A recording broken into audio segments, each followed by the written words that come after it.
Hola, ¿qué tal? Bienvenidos a un programa más de Ramos Jurídicos. Estamos muy contentos. Llevamos ya varios programas discutiendo. Hemos tenido muy buena respuesta por parte de ustedes. Y en la ocasión de hoy no viene José Pablo. Ya sabrán después por qué.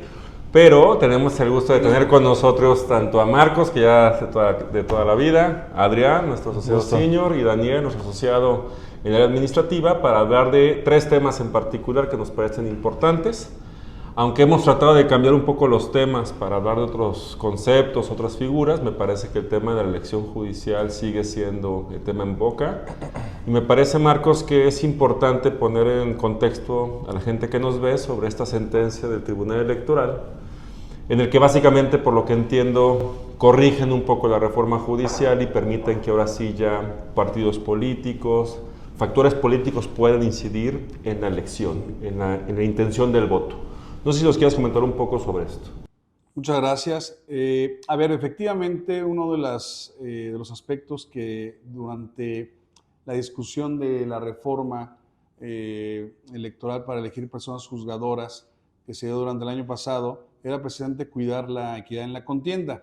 La equidad en la contienda es el principio máximo constitucional que tenemos en el ámbito electoral y está de alguna manera resguardada en el artículo 134. El artículo 134 establece que ningún servidor público ni partido político puede utilizar recursos públicos durante procesos electorales. Y esa regla, al menos se había entendido que también iba a ser para este proceso electoral que se ha llamado extraordinario o sui generis, ¿no?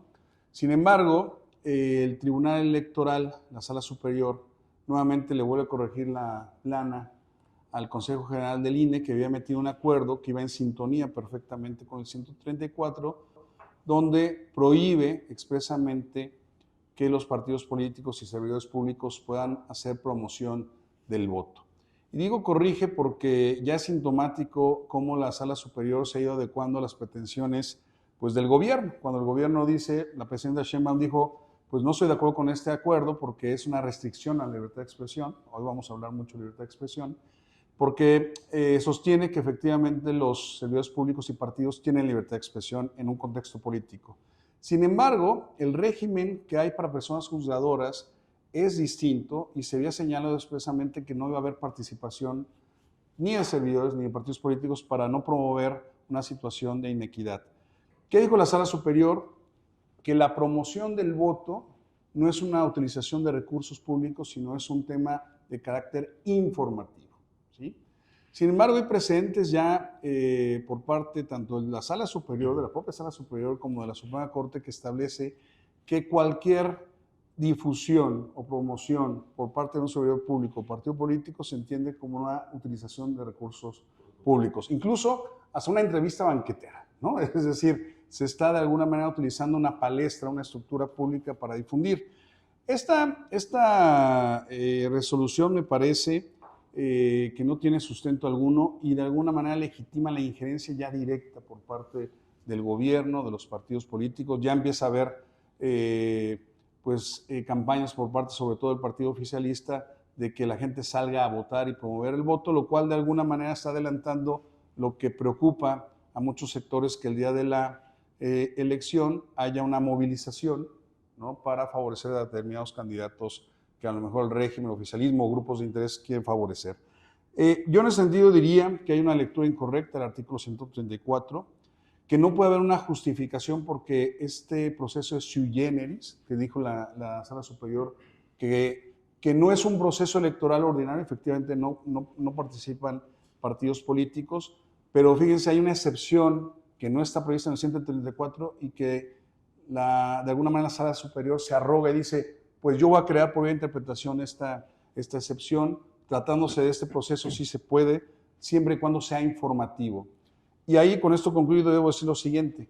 Si yo informo, ¿qué voy a informar de un candidato o a una candidata, persona juzgadora? Sus valores, sus cualidades.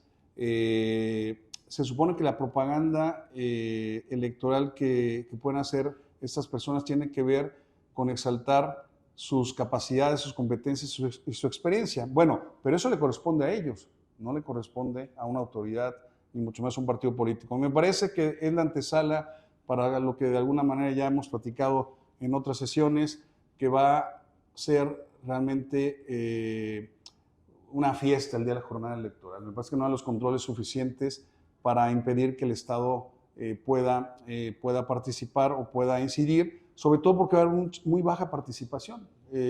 Cada vez que invito a los que nos siguen, que se metan a la página del INE, ya está el simulador del voto, y aunque hay un manual instructivo de cómo identificar los cargos que están los cargos jurisdiccionales puestos a elección, es inentendible. Es inentendible y aparte no hay información de las y los candidatos. Entonces, yo creo que efectivamente no va a haber una participación, yo creo, menor de 2 dígitos, y los que vayan van a ser, me parece, por vía movilización, ¿no? Y me parece que se empieza a desbordar ya de manera muy importante el esquema de la elección. No sé, Daniel, tu diagnóstico sobre este tema de la elección, ¿cómo lo ves? ¿Cómo lo has visto? Pues es un desorden, ¿no? Al final de cuentas, creo que hay mucha falta de información, cómo vamos a ir a votar, por quién vamos a ir a votar.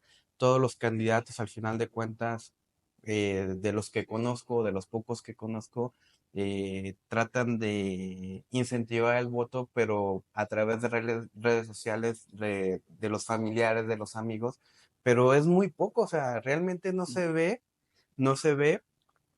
Por ahí había un comentario, un estudio por parte de la Universidad de Guadalajara que posiblemente apenas el 6% iban a acudir a votar. Yo sinceramente dudo mucho que llegue al 6%. O sea, dos, el tema de la boleta, o sea, si a veces cuesta trabajo, duras 5 minutos en una elección normal y haces una fila de hora y media, no quiero saber, al momento que la gente esté formada para elegir a los juzgadores, ¿qué va a pasar? O sea, va a llegar un momento de hartazgo que sí van a estar en una fila, pero al final de cuentas se van a salir.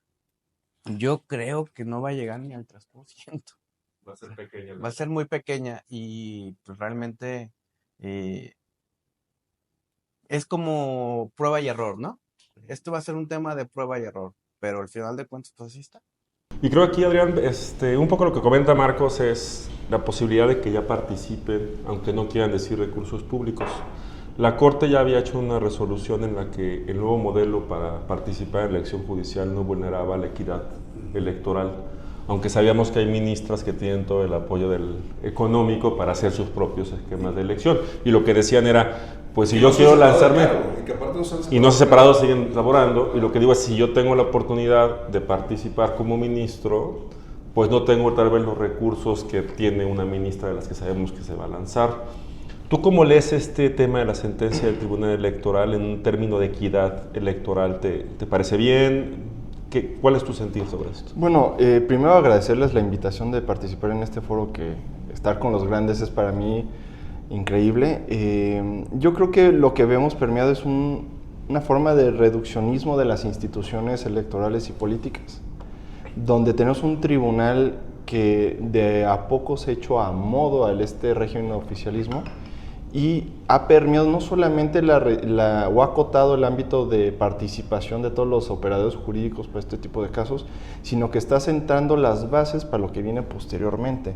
¿Qué es lo que estamos notando? Estamos viendo que están tocando los puntos de mayor interés, como por ejemplo la participación de agentes políticos activos dentro del régimen para postularse posteriormente para nuevas candidaturas del escenario y nivel de gobierno que sea. Es decir, estamos viendo ministras o ministros, como lo queramos decir, contendientes cuando están dentro del mismo cargo, y eso genera una desigualdad frente a quienes están compitiendo a este cargo de elección popular desde una trinchera digamos, de convicción, ¿no? O sea, de donde, como lo comenta mi compañero, que su cartera de votantes es, pues, realmente sus redes sociales, ¿no?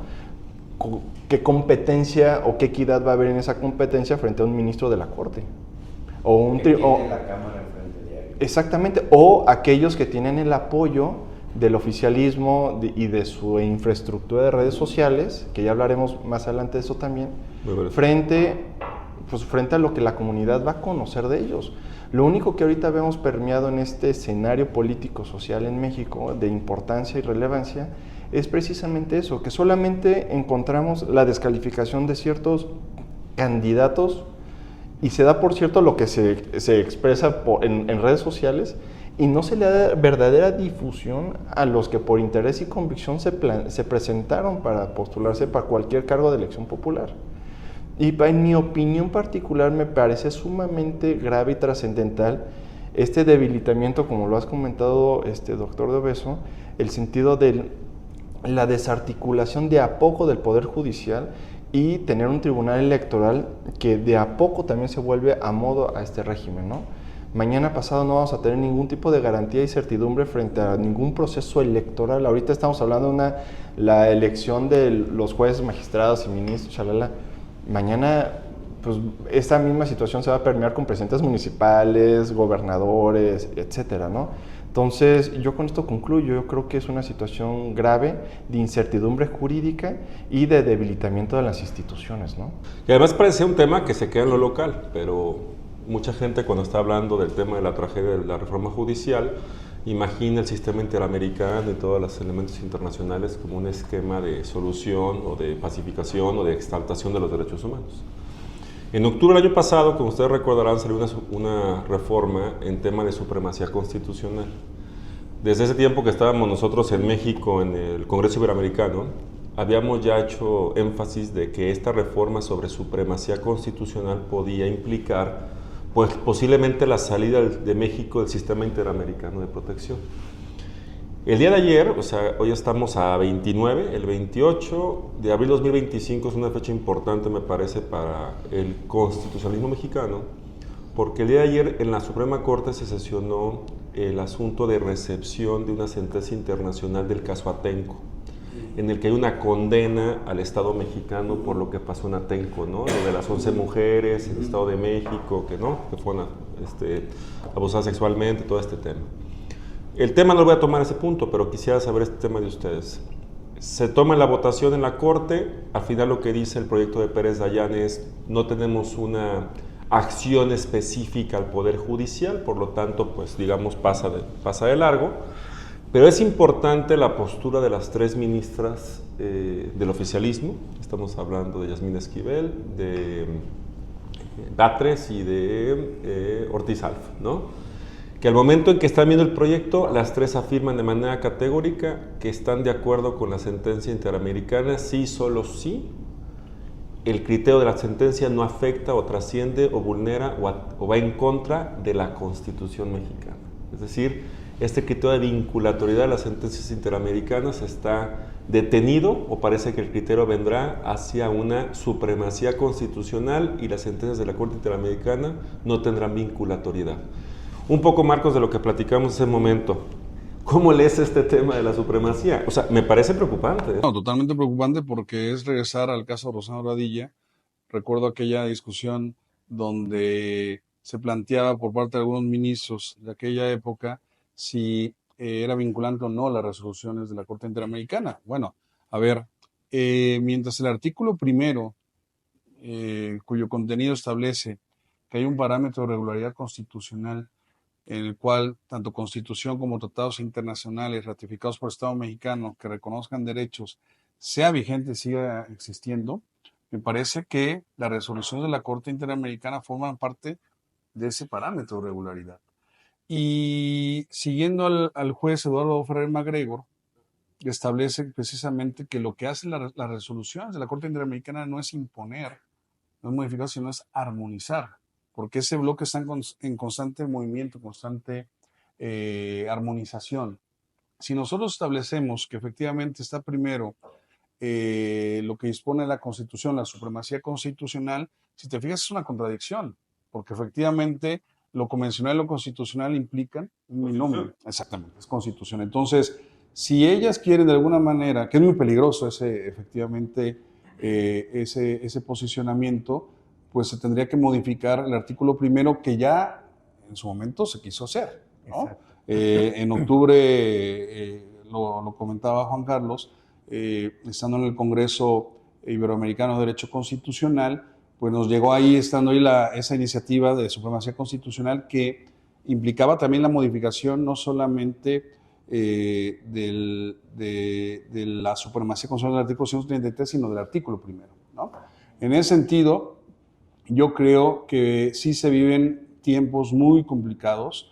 Yo creo que se avisora de alguna manera este cambio de jurisprudencia que puede existir, y si llega una mayoría de ministros o ministras con esta preconcepción de un nacionalismo, un estatismo, una visión, pues lo voy a decir así, que él señala todavía de la supremacía constitucional, pues me parece que lo que se ganó en los últimos años sobre la garantía convencional en México, pues se puede desafortunadamente diluir. Lo veo muy riesgoso, Juan Carlos.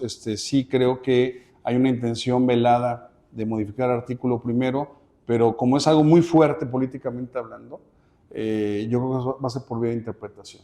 Yo también creo eso. Daniel, no sé si este criterio pues es como la antesala para prisión preventiva oficiosa, arraigo, decir, pues aunque la Corte Interamericana ha dictado sentencias constantes, pues la Constitución mexicana la autoriza y la supremacía, no sé cuál es su sentir sobre esto.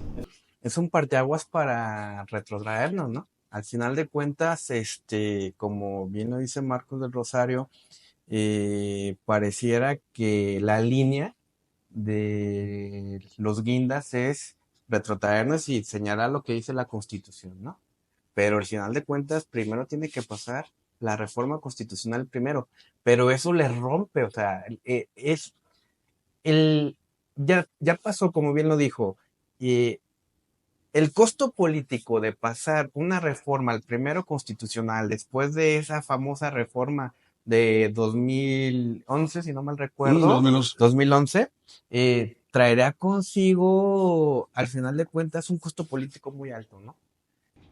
No sé si quieren llegar a eso, o si no, mediante jurisprudencia, decir y sopesar esa reforma, decir, no, ¿saben qué? Pues el artículo primero lo nulificamos de cierto modo y lo que diga la jurisprudencia de la Suprema Corte. Que me parece que ya está medido que la incidencia judicial en la ciudadanía no llega. Entonces, si metes una jurisprudencia diciendo nos salimos del sistema interamericano, la gente no lo va a ver. Pero si toca la Constitución es la Constitución.